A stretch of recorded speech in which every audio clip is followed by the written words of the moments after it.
राधे राधे। मैं वंदना आप सबके साथ हूँ।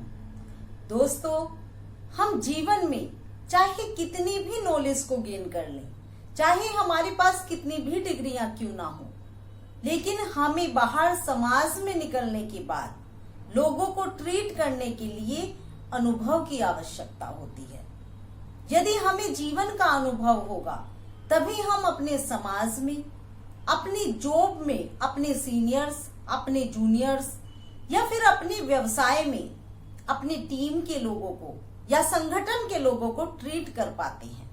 जब हम बाहर निकलते हैं तो हमें हर प्रकार के लोगों के साथ संपर्क में आना पड़ता है और अलग अलग प्रकार की कंडीशंस को फेस करना पड़ता है।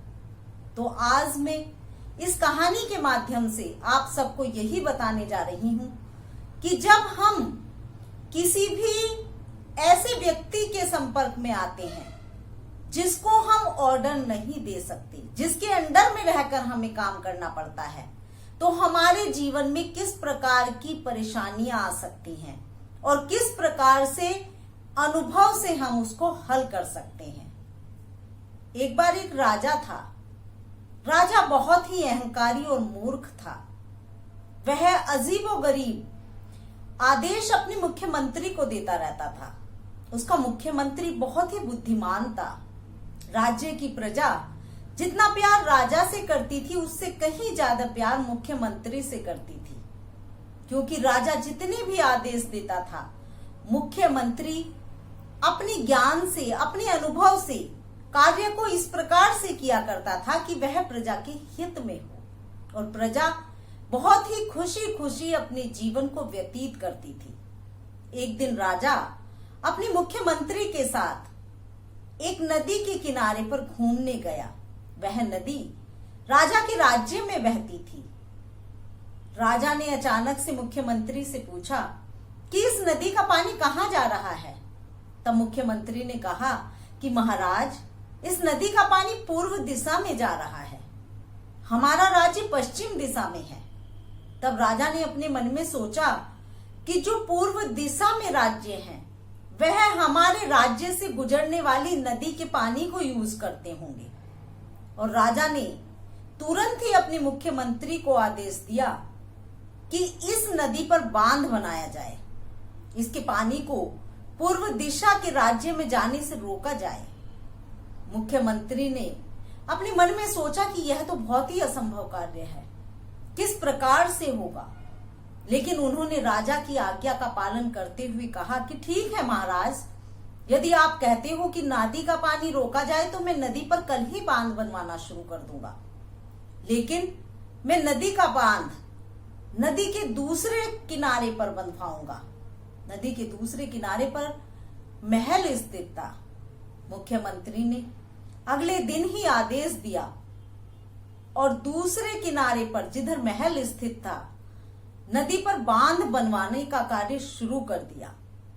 जब नदी का बांध बनकर पूरा हुआ तो पानी रुक गया और वह राज्य में भरने लगा। लोगों के घरों में पानी भर गया, महल में पानी घुस गया। यह सब देखकर प्रजा के लोग मुख्यमंत्री के पास आए और बोले कि यह आपने क्या किया, इससे तो जनजीवन अस्त व्यस्त हो जाएगा, हम किस प्रकार से जिएंगे, जल का स्तर धीरे धीरे बढ़ता जा रहा है। तब मुख्यमंत्री ने कहा कि आप सब लोग चिंता मत कीजिए, मैं इसका कोई ना कोई उपाय जरूर सोचूंगा।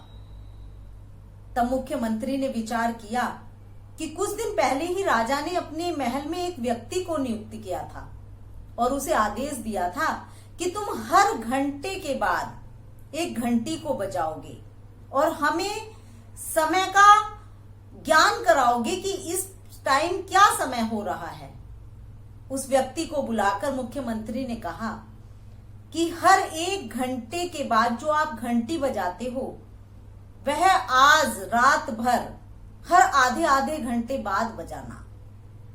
उस व्यक्ति को मुख्यमंत्री के ऊपर विश्वास था कि मुख्यमंत्री जो भी कार्य करेंगे कुछ अच्छा ही करेंगे, और उस व्यक्ति ने मुख्यमंत्री की बात मानी और रात भर हर आधे आधे घंटे बाद घंटी को बजाना शुरू कर दिया। सुबह को 6 बजने वाली घंटी रात को 12 बजे बजी। घंटी की आवाज सुनकर राजा जग गया। जब वह जगा और अपने महल की बालकनी में आया तो उसने देखा कि 6 बजे की घंटी बज गई है, लेकिन अभी भी आसमान में चांद और सितारे हैं। राजा घबरा गया कि यह अचानक से क्या हो गया। इस टाइम तो सूर्य उदय हो जाता था। तब उसने तुरंत ही अपने मुख्यमंत्री को बुलाया और कहा कि देखो आज कितना आश्चर्य की चीज हुई है। इस समय सूर्य उदय होता था और आज आसमान में चंद्रमा और तारे हैं। तब मुख्यमंत्री ने कहा कि महाराज, ये कारण इसलिए हुआ है क्योंकि आपने पूर्व दिशा में जाने वाली नदी के पानी को रोक दिया है, तो सूर्य पूरब में उगता है। पूर्व के राज्य के लोगों ने सूर्य को रोक दिया है। अब कभी सूर्य नहीं निकलेगा, हमें इसी प्रकार से जीवन जीना पड़ेगा। तब राजा ने तुरंत मुख्यमंत्री को आदेश दिया कि नदी का बांध अभी तोड़ दिया जाए। बिना सूर्य के हम किस प्रकार से जीवन जिएंगे। तब मुख्यमंत्री ने तुरंत ही आज्ञा दी कि नदी का बांध अभी तोड़ दिया जाए और अपनी सूझबूझ से, अपने अनुभव से राजा की आज्ञा का पालन भी किया और जो परेशानियां प्रजा के जीवन में हुई थी उन सबको बहुत ही होशियारी से सोल्व भी किया।